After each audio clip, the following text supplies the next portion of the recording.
Wherever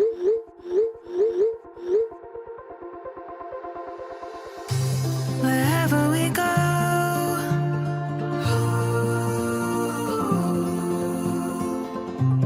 we'll always know.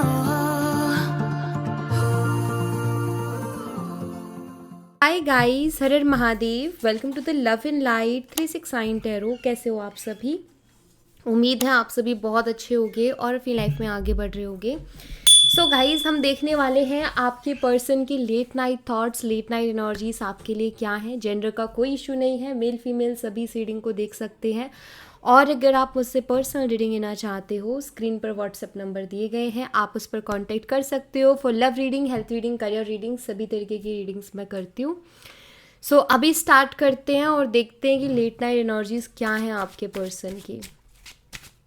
Universe please बताइए मेरे viewers, जिस पर्सन के बारे में सोच करके रीडिंग देख रहे हैं उस पर्सन की late night energies, late night thoughts, late night feelings मेरे व्यूवर्स के लिए क्या है। Okay,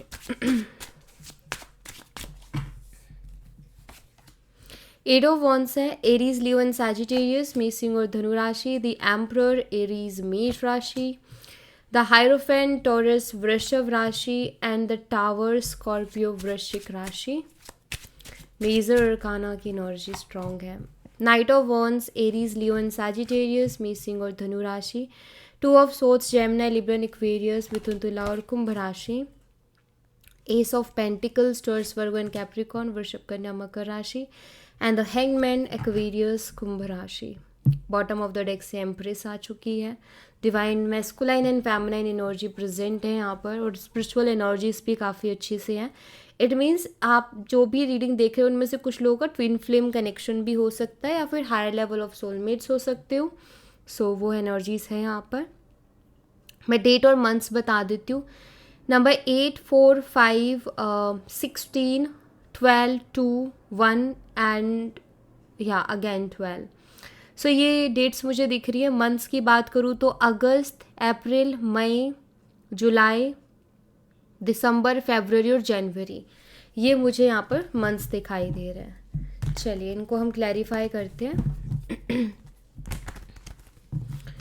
universe, eight of wands की एनर्जी को क्लैरिफाई कीजिए प्लीज़। एट ऑफ वॉन्ड्स की एनर्जी यहाँ पर क्यों है, प्लीज़ बताइए। आई एम सॉरी गाइज, थोड़ा सा मेरा गला ऐसे ही हो रहा है। क्वीन ऑफ कप्स है। So eight of wands with queen of cups, ये जो कॉम्बिनेशन है, जो ये फीलिंग्स के बारे में बात करता है। एट ऑफ वॉन्ड्स कम्युनिकेशन का कार्ड है and queen of cups feeling emotions का कार्ड है। ऐसा लग रहा है जैसे ये इंसान ना आपसे बात करना चाहते हैं, इनका बहुत मन है आपसे बात करने का, अपने इमोशन शेयर करने का, प्लस ये जानने का कि आखिर आपके दिल में क्या चल रहा है। मुझे बहुत क्यूरियस दिख रहे हैं। और क्यूरियस किस चीज़ के लिए दिख रहे हैं कि आपके दिल में आखिर उनके लिए क्या है, आपकी डीपेस्ट फीलिंग उनके लिए क्या है। तो आपकी भावना जानने के लिए बहुत उत्सुक दिखाई दे रहे हैं पर्सन। लगता है जैसे ये आपकी भावना जानना चाहते हैं और सुनना चाहते हैं आपके मुंह से कि आप इनके लिए क्या फील करते हो। द टावर एनर्जी है, वो ये जानना चाहते हैं, वो ये सुनना चाहते हैं क्या आप अभी भी उन पर ट्रस्ट करते हो, उनके ऊपर बिलीव करते हो। बिकॉज इस पर्सन ने मे बी आपका ट्रस्ट ब्रेक किया है, धोखा दिया है, चीट किया, या सडनली इस इंसान ने घोस्ट किया है। सो अभी इनके मन में इस चीज़ को लेकर के बहुत ज़्यादा है कि आखिर आपके मन में क्या चल रहा है। और इस टावर के बाद में आपको देखने के लिए और आपसे बात करने के लिए ये इंसान तरस गए हैं, आपकी आवाज़ सुनने के लिए इंसान तरस गए हैं। मुझे ऐसा लगता है कि ये आपको बहुत मिस कर रहे हैं इस वक्त।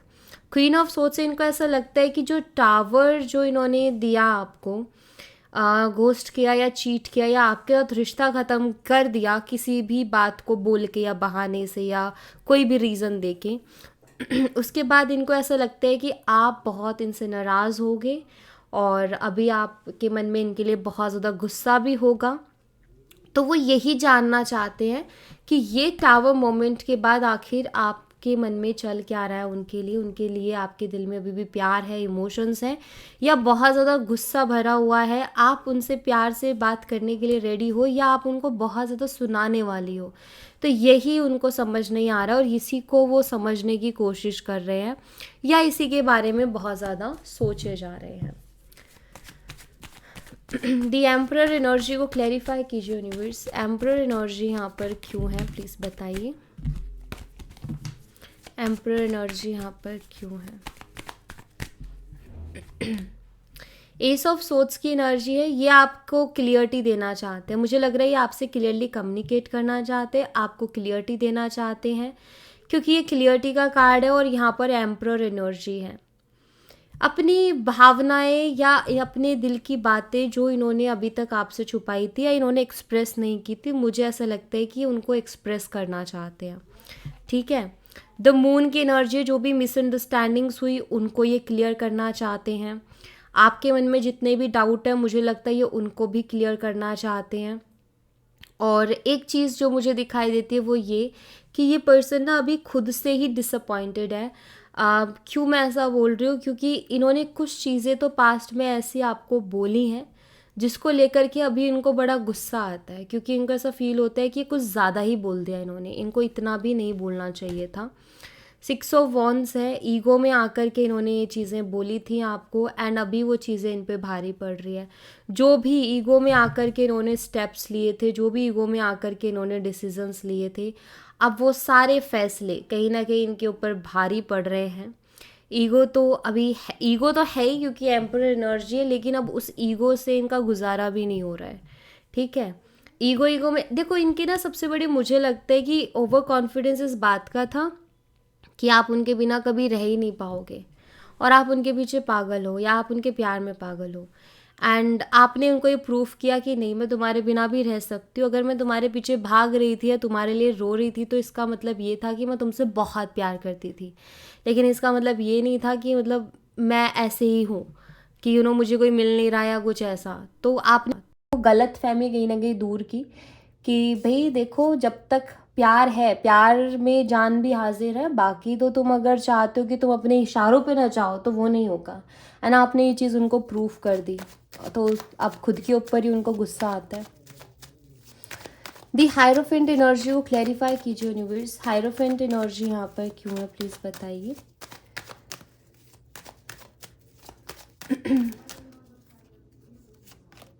यहाँ पर डेथ एनर्जी है। ठीक है, 5 ऑफ सोर्ड्स, 3 ऑफ वॉन्ड्स।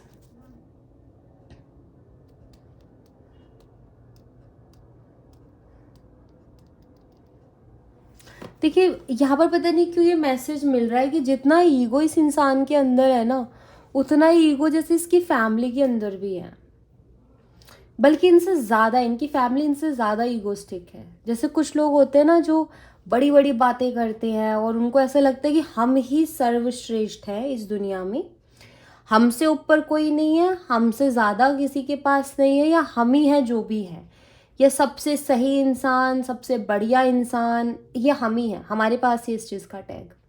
बाकी सबको वो लोग बहुत नीचे स्तर का देखते हैं कि इनके पास कुछ नहीं है। लाइक होते हैं ना कि कुछ लोग ऐसे होते हैं जो दूसरों को ना ऐसी नज़रों से देखते हैं कि लाइक ये क्या है हमारे आगे, हम तो बहुत बड़े हैं, ये तो हमारी पूजा करें, तो वो वाला सीन। तो मुझे ऐसा लगता है कि इनकी फैमिली का भी वो नज़रिया है और ये चीज़ ये पर्सन जानते हैं बहुत अच्छी तरीके से, क्योंकि अपनी फैमिली को हर एक इंसान जानता है। मुझे लगता है कि इन्होंने जो आपको सडनली घोस्ट कर दिया था, रिश्ता ख़त्म किया था ना, अपनी फैमिली की वजह से किया था। क्योंकि या तो इन्होंने अपनी फैमिली के सामने आपकी बात रखी थी और इस रिश्ते की बात रखी थी, और इनकी फैमिली ने जो इनको बोला ना, मतलब वो शायद ये बता भी नहीं सकते क्योंकि इनको खुद को शर्म आएगी। जैसे वो सुपरियॉरिटी कॉम्प्लेक्स है ना इनकी फैमिली के अंदर कि हम ही हैं यहाँ पर सबसे बड़े। सो वो सीन है। या ये भी हो सकता है कि आपसे इनकी फैमिली ने कुछ ऐसा बोला हो जिसके बाद आपको बहुत तकलीफ हुई, क्योंकि इनकी फैमिली ने रत्ती भर की रिस्पेक्ट नहीं दिखाई। चलो तुम्हें नहीं करना कोई रिश्ता अलग बात है, लेकिन एक रिस्पेक्ट होती है हर इंसान की, चाहे वो कैसा भी है। तो मना करने के, या अगर नहीं कोई चीज़ पसंद आ रही है तो 10 तरीके हैं, लेकिन इनकी फैमिली शायद बहुत अजीब है। और प्लस ये पर्सन का भी यही सीन है, ये भी बहुत मतलब एक होता है ना, सडनली रूप बदल जाता है इंसान का, एकदम से रूप बदल के ऐसा बोला है कि जो कानों में बिलीव ना हो कि वही इंसान है कि जिससे प्यार किया था, ये ऐसा बोल रहा है। आई थिंक आपने ये चीज़ एक्सपीरियंस की है। और ये एनर्जी यहाँ पर क्यों आ रही है? ये एनर्जी यहाँ पर इसलिए आ रही है क्योंकि उसी के बारे में तो आपके पर्सन सोच सोच के परेशान हो रहे हैं कि यार मैंने ये क्या कर दिया, या मेरी फैमिली ने क्या कर दिया। द टावर एनर्जी वो क्लैरिफाई कीजिए यूनिवर्स, द टावर एनर्जी यहाँ पर क्यों है, प्लीज़ बताइए। 5 ऑफ कप्स रिग्रेट में है, इस वक्त बहुत ज़्यादा पछता रहे हैं आपसे रिश्ता ब्रेक करके, आपसे दूर जाके, क्योंकि अभी तक ना तो आपसे बेहतर कोई रिश्ता मिला है, ना आपके जैसा रिश्ता मिला है। और बस ये इनके पास एक रिग्रेट रह गया है, जो कि साफ यहाँ पर दिख भी रहा है। इनको कहीं ना कहीं फील होता है कि इनकी लाइफ की बड़ी गलती थी, ठीक है। अगर ये गलती ना करते तो आज इनके पास बहुत ही अच्छा रिश्ता होता और बहुत अच्छा उस रिश्ते का फ्यूचर होता। ऐसा लग रहा है जैसे इनको अब वैल्यू हो रही है, अब इम्पोर्टेंस पता चल रही है कि आपके जैसा इंसान मिलना मुश्किल है। अब जहाँ मैं ये बोलती हूँ ना आपके जैसा, उसका मतलब ये है कि कोई ऐसा इंसान किसी की लाइफ में मिले जो उससे बहुत प्यार करता है, मतलब बहुत ज़्यादा, हद से ज़्यादा।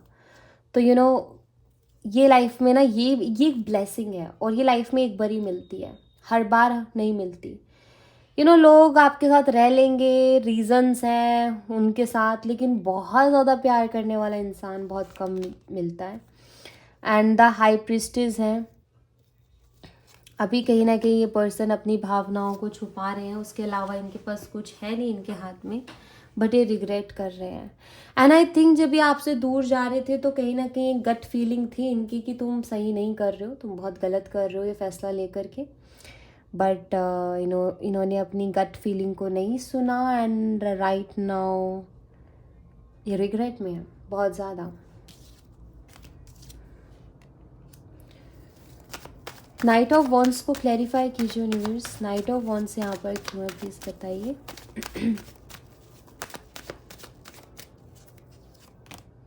द टावर, देखो टावर की एनर्जी अगेन एंड अगेन आ रही है, और ये क्यों हो रहा है? क्योंकि ये एनर्जी है स्ट्रॉन्ग। या तो इस इंसान ने घोस्ट कर दिया आपको, या इन्होंने आपका ट्रस्ट ब्रेक किया है, धोखा दिया है आपको, साथ छोड़ा है। Knight of wands and tower की एनर्जी, ये आपकी तरफ एक्शन लेना तो चाहते, लेकिन ये जो किया है ना इन्होंने आपके साथ, यही चीज़ इनके आगे आके खड़ी हो गई है कि भाई अब मैं इससे कैसे पार करूं, समझ नहीं आ रहा है। चैरियट बड़ा चैलेंजिंग लग रहा है। इस पर्सन को आपसे कांटेक्ट करना, रीच आउट करना बहुत चैलेंजिंग लग रहा है। रीज़न, हम किसी को धोखा दे के आए तो उसके पास वापस जाने के लिए कितनी हिम्मत चाहिए हमें पता है, बड़ा मुश्किल हो जाता है उस इंसान के पास वापस जाना। तो वही हाल इनका भी हो रखा है। एंड यहाँ पर किंग ऑफ पेंटिकल्स है। अपने ईगो को कहाँ लेके जाएंगे? इतना ईगो में पता नहीं क्या क्या आपको बोल के गए, घोस्ट कर दिया, फिर आपने उनको कॉल मैसेज किया तो उसको भी पिक नहीं किया, या बहुत बुरा रूड बिहेव किया, बहुत गंदा बिहेव किया, बहुत बुरा बुरा बोले। तो अब जो इतना कुछ बोल के गया इंसान, जो इतना कुछ करके गया इंसान, वो अपनी ईगो को कहाँ लेके जाए? मतलब कौन से मुंह से वो आपके सामने आए, कौन सा मुंह लेके वो आपके सामने आए? इसीलिए कहते हैं कि ना इंसान को ना हमेशा अपनी ज़ुबान पर कंट्रोल रखना चाहिए और चीज़ों को बहुत सोच समझ के करना चाहिए।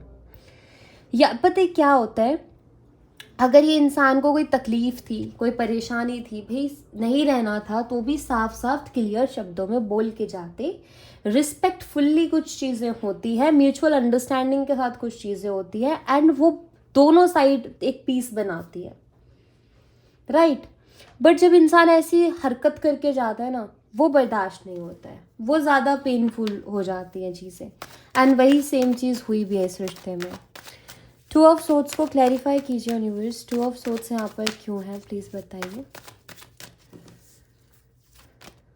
द एम्प्रेस, हाल फिलहाल ये पर्सन जो है आप ही के बारे में सोचते हैं, बट अभी भी दो चीज़ें इनके दिमाग में चल रही है, ये मुझे दिख रहा है यहाँ पर।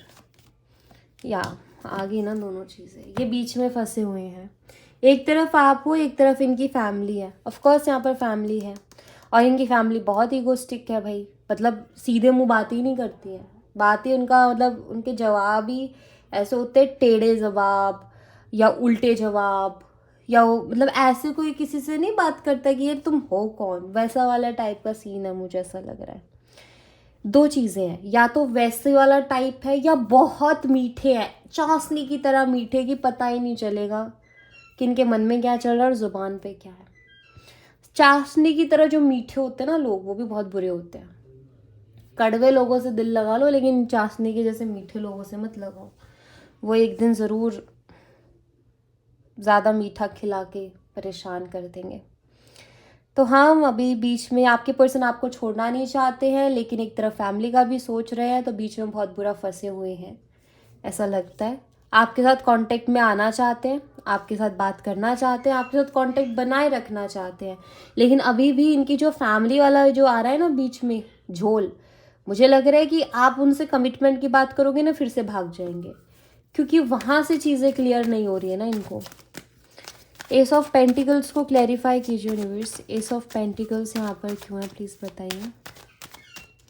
मैं आपको एक ही चीज़ सजेस्ट करूँगी गाइस, जिनके साथ ये रीडिंग रेजोनेट कर रही है, अब वो टाइम है कि आप सिर्फ अपने बारे में सोचो, ठीक है। वो रो रहा था या वो बहुत बेचारा या मुझे उसके ऊपर दया आ गई, मत करो। अगर इतनी ज़्यादा दया कर दी ना आपने, तो फिर आपके ऊपर कौन करेगा ये सोच लो, ठीक है। तो ज़्यादा भावनाओं में नहीं बहना है, अपने बारे में सोचना है। जितना इंसल्ट करवाना था हो गया, जितना रोना था रो लिया, जितना दिल तुड़वाना था टूट चुका है, अब रहने दो। अब सिर्फ अपने बारे में सोचो और मतलब की बात करो, बात खत्म, बस इतना सा रखो, ठीक है। अगर ये पर्सन आते हैं तो मतलब की बात ही करो इस इंसान से, कि भाई सीधा सीधा ये बात है तुम्हें हिम्मत तो ठीक है, नहीं तो तुम अपना रास्ता नापो। क्योंकि किसी को इतना हक मत दो कि वो आपको आके बार बार तकलीफ पहुंचा के जाए। आपकी ज़िंदगी है और ये बहुत कीमती है, तो इसको खुल के जियो, किसी के पीछे बर्बाद मत करो, ठीक है। एस ऑफ पेंटिकल्स को क्लैरिफाई कीजिए यूनिवर्स, एस ऑफ पेंटिकल्स यहाँ पर क्यों है। यहाँ पर सिक्स ऑफ पेंटिकल्स की एनर्जी है। अब आपके पर्सन को अचानक से ख्याल आया है कि वो जो डिज़र्व करती थी या डिज़र्व करता था ना, वो मैंने उसको नहीं दिया, एंड अब मुझे उसको वो देना है जो वो डिज़र्व करती थी। अब ये चल रहा है उनके दिमाग में, वो वो देना चाहते हैं, वो प्यार, वो सम्मान, या वो बैलेंस जो इन्होंने पहले नहीं दिया इस रिश्ते में। देखिए मैं आपको एक चीज़ बता देती हूँ, ये कोई बहुत महान नहीं है। दरअसल बात ये है कि इनको कोई प्यार करने वाला मिल ही नहीं रहा है, ठीक है। कोई नहीं मिल रहा है इनको प्यार करने वाला, इसलिए इनको याद आ रही है आपकी। तो बहुत ज़्यादा महान या बहुत ज़्यादा ये मत कर लेना कि अरे ये मेरे से वो करता है, चलो ठीक है प्यार माना, लेकिन ये पर्सन को अगर कोई आपसे बेहतर मिल जाता है ना, तो कभी ये फील ही नहीं करते इस चीज़ को। लेकिन यूनिवर्स ना हर चीज़ देखते हैं, यूनिवर्स देते भी उसी को है जो उसके लायक है, जो उसके लायक नहीं है उसको नहीं मिलता कुछ भी। सो यहाँ पर अब ऐसा है इनका कि देखो ये क्यों ऐसा सोच रहे, क्योंकि इनकी लाइफ खुद अधूरी हो गई है आपके बिना। इनकी लाइफ में सब कुछ है लेकिन प्यार नहीं है। अब द हैंगमैन की एनर्जी को क्लैरिफाई कीजिए यूनिवर्स, हैंगमैन की एनर्जी यहाँ पर क्यों है प्लीज़ बताइए। हैंगमैन एनर्जी को क्लैरिफाई कीजिए।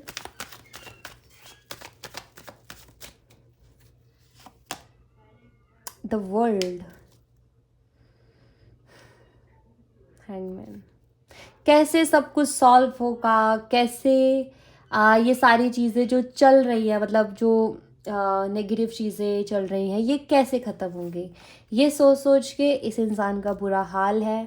4 ऑफ वॉन्ड्स से सारी चीज़ें ख़त्म हो कर के कैसे रिकन्सिलेशन होगा, कैसे आप वापस से इनको मिलोगे, क्योंकि आपके बिना मन नहीं लग रहा है, ये कुछ नहीं कर पा रहे हैं, जो भी कर रहे हैं खुशी खुशी नहीं कर रहे हैं, वो नहीं है खुशी, जो खुशी होनी चाहिए ना वो खुशी नहीं है आज की डेट में इनके पास में।